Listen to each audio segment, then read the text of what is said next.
Hello, my name is Tammy Manning, and I'm an instructional coach at Porter-Leath in the Teacher Excellence Division. Today, we're going to discuss theme 7, which is nature all around us. And so we're going to look at things like how do plants grow, and just look at different things like blossoming flowers and trees and things of that nature. We're going to review the letter T, and so T makes the T sound, and so we're going to also review the uppercase T and the lowercase t. We're going to look at all of the colors. So you're going to review all of the colors. We're going to go over the shape of a cone. So this is a fun, good time to go out and get an ice cream cone and let the kids see that the bottom of the ice cream cone is actually the shape of a cone. And so the numbers, we're going to review the numbers 19 and 20. So our activities that we're going to do, we have science. Oh, I love science. And so we're going to use a cup, a regular styrofoam cup, and so then we're going to place the fertilizer in the cup and we're going to get a seed. So mom and dad have to go get a seed. And we're going to watch a plant grow. So you're actually going to grow your own plant. And so that's going to be a good science activity. And so also in reading, we're going to read a book and explore fiction and nonfiction about plants.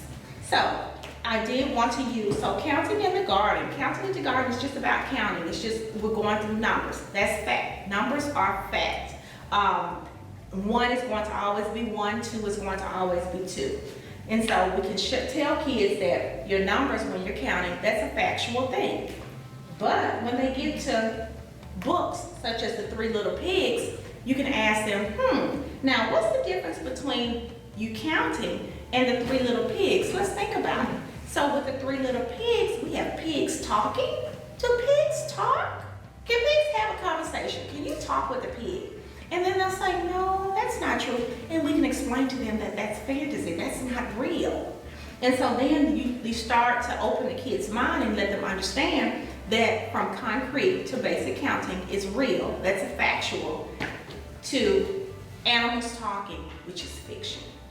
And so that's how we'll show them the difference between fact and fiction, or something that's realistic and something that's unrealistic. And so that we can use those different vocabulary words as well, because you want to expand the child's vocabulary as you're talking about fiction and nonfiction. So now we're going to take a look inside of our book of the week. So our book is Counting in the Garden.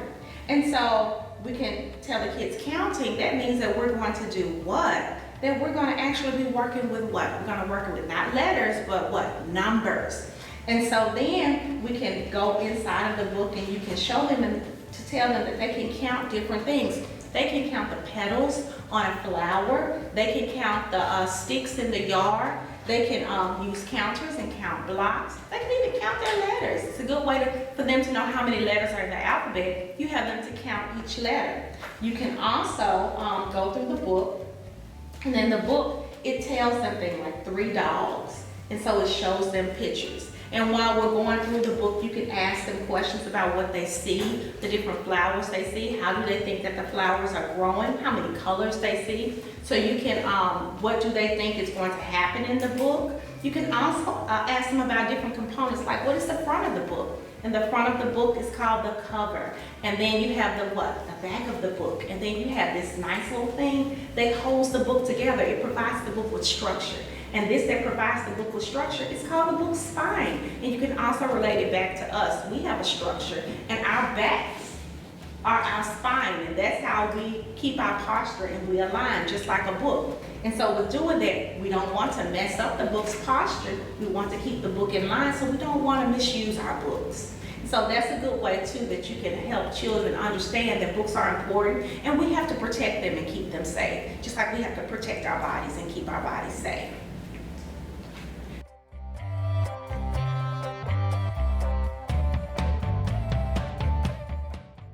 We can take a walk in nature. So mom and dad take you for a little walk outside, and you can see how the different plants grow and they blossom, and then you can see the fertilizer. And then mom and dad can explain to you that just like how you eat, and so how food nurtures your body and gives you energy, then you have those plants that do the same thing. So the plants are the fertilizer, and the plants get nutrients from the fertilizer in order to be able to grow. So in order for them to do that, They need to be planted firmly inside of that fertilizer, and they need to be watered, and they need sunshine in order to grow.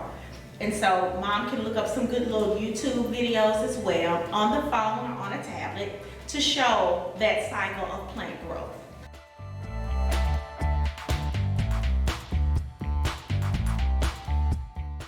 We can also take just a regular sheet of paper, and then you can just draw numbers.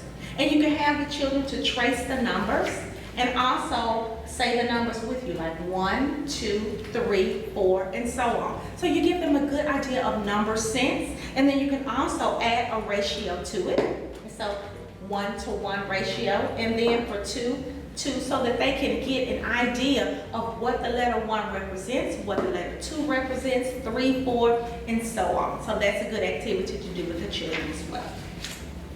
So for more information and resources on this week's lesson, see our link below this video or contact your child's teacher. Thank you for being your child's first teacher and their #1 cheerleader. We hope that these tools given to you will help you create a constant learning environment for you and your child. Have fun and a creative and amazing week. Thank you so very much.